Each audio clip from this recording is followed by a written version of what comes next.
All right, today we are going on a journey. A journey deep into one of the most mind-bending archaeological mysteries ever uncovered. We're talking about a story that starts at the bottom of the ocean and it ends with the discovery that pretty much rewrites the history books on what the ancient world was capable of. So, let's get right into it. So, take a look at this. Over 100 years ago, divers pulled this thing from the depths near a tiny Greek island. I mean, what does it look like to you? Kind of like a rock, right? Just a piece of junk fused together after sitting on the seabed for 2,000 years. And honestly, for a long time, that's all anyone thought it was. But hidden inside this crusty old lump of bronze was a secret so big it was going to challenge everything we thought we knew about ancient technology. Get this, that unassuming object, it's not just some random relic. It is the world's oldest known analog computer. Yeah, you heard that right. A complex, geared machine, a sophisticated computer built by the ancient Greeks. The implications of this are just staggering. It suggests a level of mechanical genius we literally thought was impossible for that period of history. Okay, so that raises the big question, right? What on earth could an impossible computer from 2,000 years ago even do? I mean, how could a machine from that time compute anything at all? Well, to get our heads around that, we first need to understand what kind of computer we're even talking about. See, we're all used to digital computers, the ones that run on ones and zeros. An analog computer is totally different. It uses actual physical moving parts, things like gears and pointers, to model a problem. And in this case, the problem it was built to solve was, well, nothing less than the entire cosmos. The whole story of this machine, it doesn't start in some high-tech lab.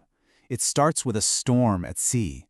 It's a true detective story that unfolds over more than a century, all kicking off with a completely chance discovery right at the turn of the 20th century. Back in the year 1900, a crew of Greek sponge divers, led by a captain Dimitrios Kontos, had to take shelter from a nasty storm. They anchored near this little island called Antikythera, and when the storm passed and they went for a dive, they stumbled right onto the wreckage of an ancient Roman cargo ship, sitting about 45 meters below the surface. And this wreck was an absolute treasure trove. I mean, they were pulling up these stunning bronze and marble statues, beautiful pottery, coins, and then there was this weird, calcified lump of bronze and wood. It was so unremarkable compared to everything else that it just sat in the National Archaeological Museum in Athens, totally ignored for 2 full years. Then we get the breakthrough moment. It's May 1902. An archaeologist, Valerios Stais, is looking over the fragments from the wreck, and he spots something that just shouldn't be there. A gear wheel. Perfectly cut teeth stuck right in this rock-like chunk. He immediately thought, this has to be some kind of astronomical clock. But his idea was pretty much laughed out of the room. The technology was just seen as way too advanced, completely out of place for the ancient world. But here's the thing. Statius was right. And that one observation kicked off a century-long mission to solve this 2,000-year-old puzzle. It took literally generations of scientists and technology that got more and more advanced to slowly, piece by piece, peel back all those layers of corrosion and time. What I love about this is how the investigation itself is a story of our own technology getting better. For decades, not much happened. Then in the 70s, a historian named Derek de Sola Price used X-rays to get the first real peek inside. But the real game changer? That came in 2005. Scientists used high-resolution CT scans, and for the first time, they could see every single tiny gear and read these faint inscriptions that were hidden deep inside the fragments. You have to remember, this thing was shattered. We have 82 known pieces. So the scientists basically had to become detectives. They pieced it all together from these little clues. Fragment A, which was the biggest piece, had the main gear system. Other bits like B and C gave away parts of the dials. One revealed a 19-year calendar cycle, the Metonic cycle, which is super important for syncing up solar and lunar calendars. Another had this really clever little indicator for the phases of the moon. Every single fragment held a new clue to the puzzle. So, after all that incredibly painstaking work, what did they finally figure out? What could this ancient machine actually do?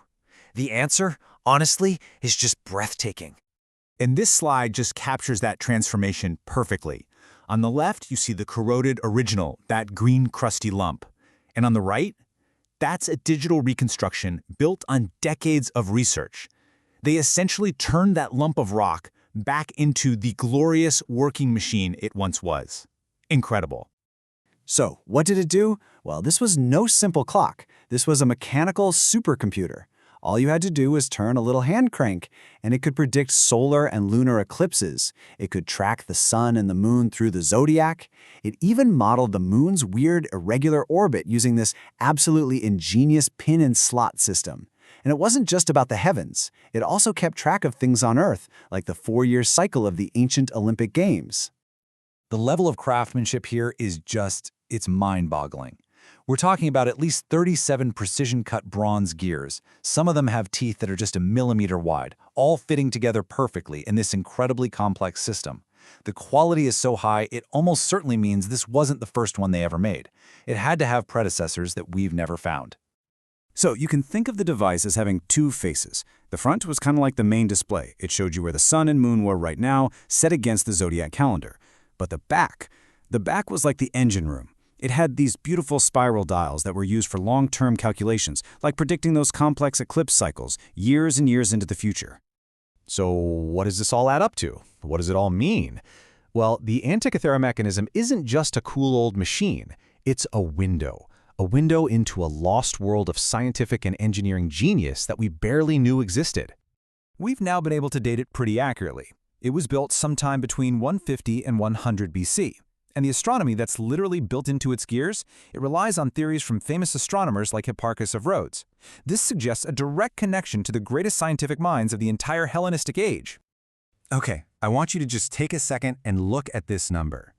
Just let it sink in. 1,400.